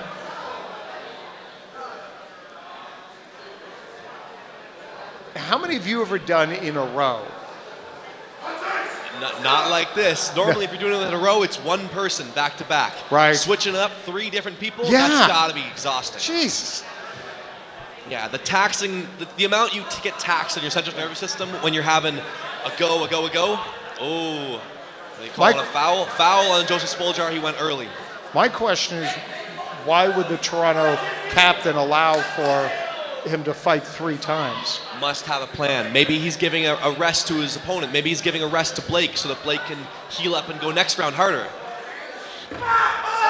Good hit, but it seems like he got a foul as well. We have a foul on both athletes. Was that elbow? Was that going too fast? It was either too fast. I think it was too fast and the elbow came off, so pick one of the fouls and you're good. Jake is hit. Both these guys are going quick. Definitely an early start on that one. That's a foul out. He went too early. Sorry, I missed it. Who went too early? Was that Spoljar? Jake hit a little bit too early, even though the hit went through and it looked good. He hit too early, resulting in a foul out. Okay, yeah. It can be really hard to time that go sometimes. Timing that go can be very tough, especially if you're a fast arm wrestler. It can be very hard to hit that go perfectly. And just like that, Montreal back with the giant lead. And the hero of the 2nd round, it is Mulville. Charles again doing his 3rd match in a row, pulling up against BLM. I mean, they're going straight to the strap. That is a lot of just physical taxation on him. There's got to be some sort of strategy going on here. I think under the tutelage of Mike Gould, they figured some way to maybe sneak a couple points back in. And if that means sacrificing Jake to the Wolves, they must be doing something. Yeah.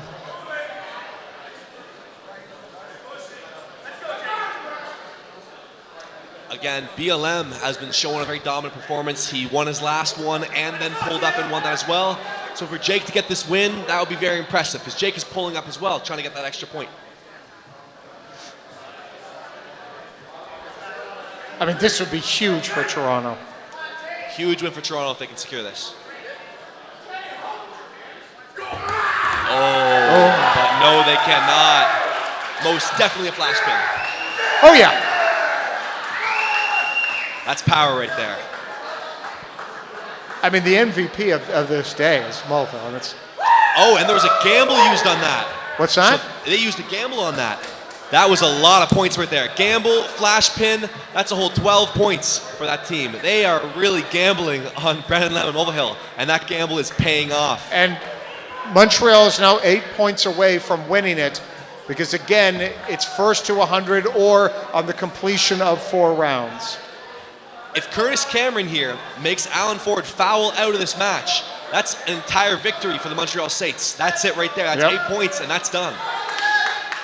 Alan Ford, he got really drained in that first, had some epic matches. Yes, going up against Pork Chop here. A lot of pressure on Alan Ford right here. He has to show up for his team. If he can secure this victory, he buys them another couple rounds. Yep. One foul on Pork Chop, Curtis Cameron. Yeah, that went early. That means guaranteed the match is not ending right here.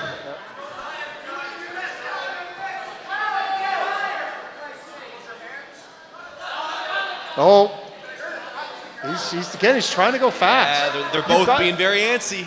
You've got such a massive lead. You don't need to be that aggressive. We're going to the straps. Let's see, has Alan Ford found out a way to beat Curtis Cameron's flop? It seemed to be very sticky last time. Maybe Alan's going to come with a shoulder. Maybe he's going to add more cup. Maybe he's just going to swing and hope that he gets through. We're going to see right here. But either way, I'm certain we are in for a match.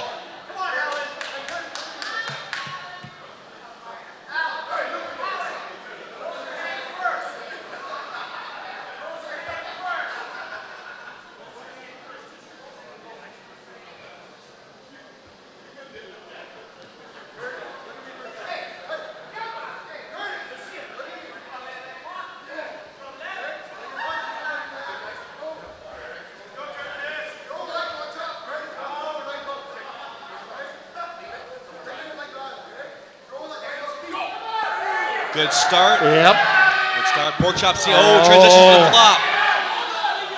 Can he stick that shoulder in deep? He's a little bit outside of his body, but he's slowly regaining pressure. Alan has to do something. He has to find a way through.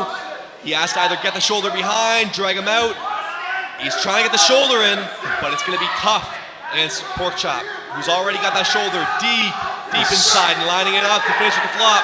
Yeah. Oh, too much power from the Montreal Saints. That felt like when a boa constrictor is slowly squeezing you out. That's what it felt like with Pork Chop, just slowly bringing down Ford. You described it perfectly. He's draining every last ounce of energy. Every time Alan breathes, he gets a little bit tighter. And is now 96-54 for the Montreal Saints over the Toronto Smoke. Very close. This could do it right here. Yep.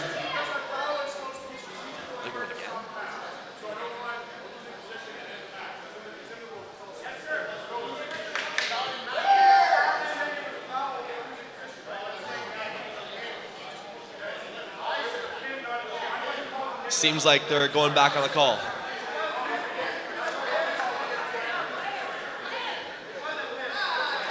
no.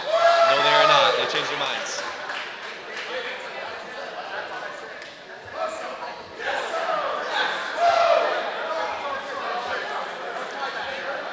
And as you said, just the power of Montreal, their heavyweights, is what's really tipped the scale. Now this could be it right here. Yep. If Curtis Cameron gets the win against Tyler Bulzan, that's it. That is over. All he needs is 4 points. As long as he doesn't foul twice and then win, he's got plenty of opportunities to finish this right here, right now. Tyler's got to get this match win for his team.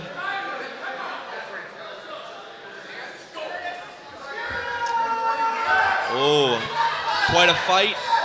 Porkchop losing his hand a little bit. Tyler going to the outside, but he flops through. They get in the slip. One foul on Curtis Cameron. Now, and Bolzan had the better on the hand on that fight.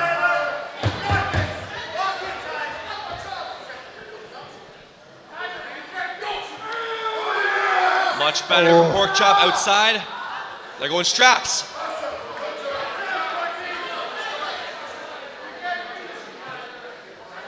Tyler needs to gather every ounce of energy he has left, every ounce of hatred and energy, just everything he can muster, put on that table for his team. They're just trying to live to fight another day, win this and get to the fourth and final round. Porkchop has a great opportunity to show his team that he was the one to close the match out. Yep. But will he be able to do it? We'll find out very soon. Porkchop on one foul.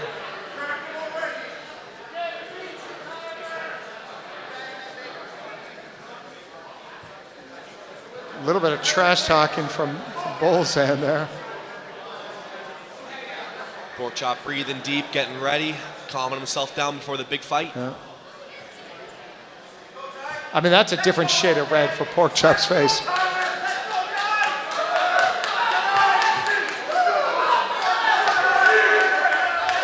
Here we go. Strap is on. Oh, Porkchop's in. The hand seems to be going. We are in for a war.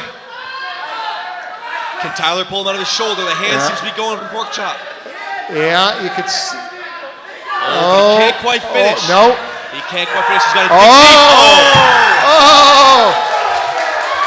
alive to fight another day. Bolzan gets the pin.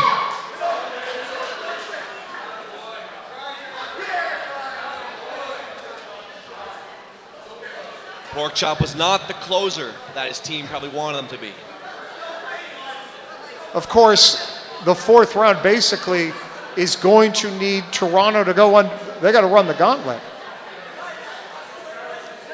We got Matthew Boucher versus the sub-in for Rick Heidelberg, Mike Hitt. 96-61 right now for the Montreal Saints over the Toronto Smoke. Maybe the sub is what they needed. Maybe the power of Mike Hitt will be what they were looking for all along. We're about to find out now.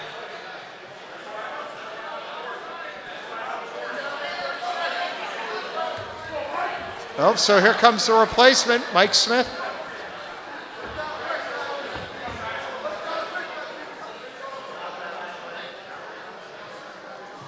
That Mike has Smith to be asked for strap. I think they agree. That must be strange from coming in cold, where you were not preparing for this for the day. You're plenty rested though. You got plenty of energy. Oh, yeah. Coming in healthy. All these guys have had quite long and drawn out wars. Yeah, you're the opposite of Charles. You are rested. Mike Smith has the opportunity to show that his team, that he shouldn't have just been a sub. He should have been on the main roster. Good point. Matthew Boucher looking very dominant so far today. Yep. Mike Smith has the opportunity to show up for Team Toronto.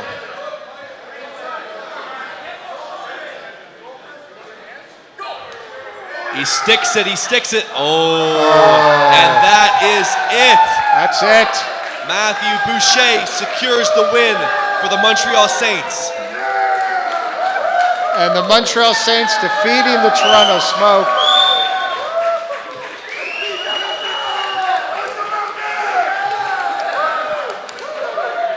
Let's do a commercial break and then.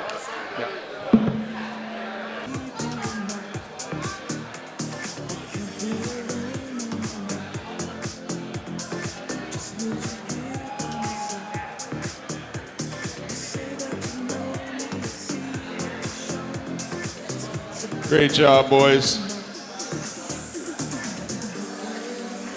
All right, we should, yeah, beautiful. We'll come back to the feed and just kind of wrap it up here before we start the tournament. Well, so what did everybody think of team arm wrestling? Thank you. I really appreciate that. Thank you very much.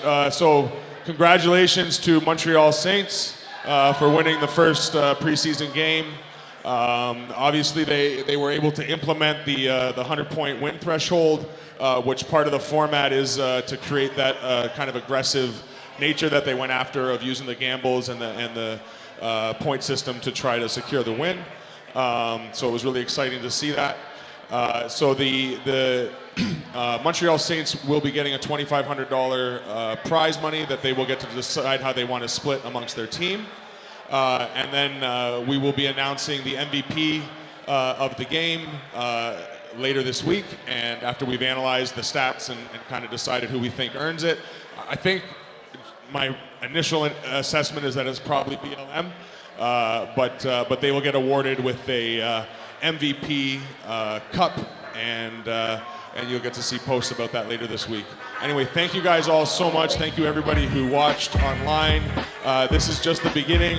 We are really trying to do something different and innovative here with Team Arm Wrestling Federation with TAWF, and I think this was a very successful preseason game.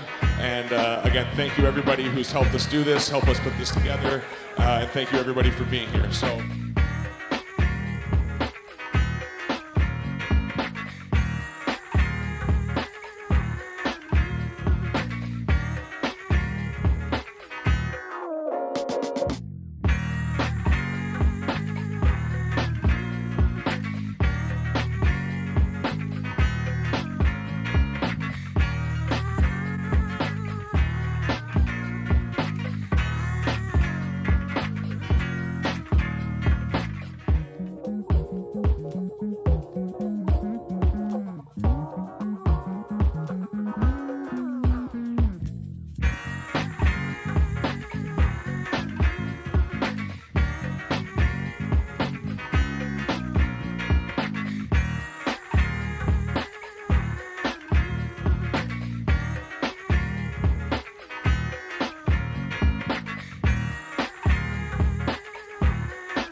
I'm about as calm as a dime is supposed to be. I got a world by the palm and a heart in the sleeve. Blowing tab on the dash and my passions is passing me.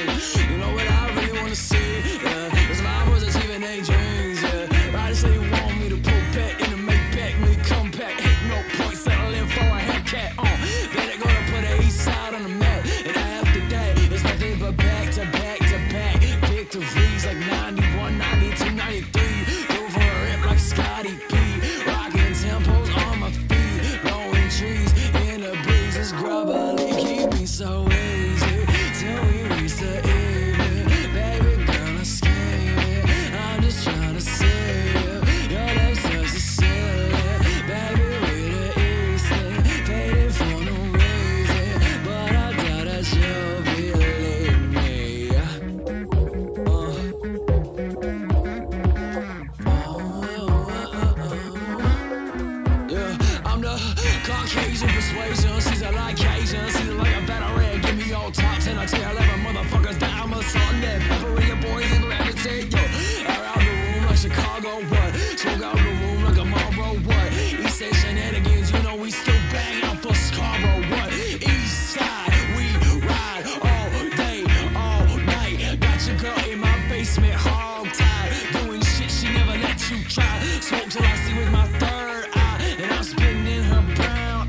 say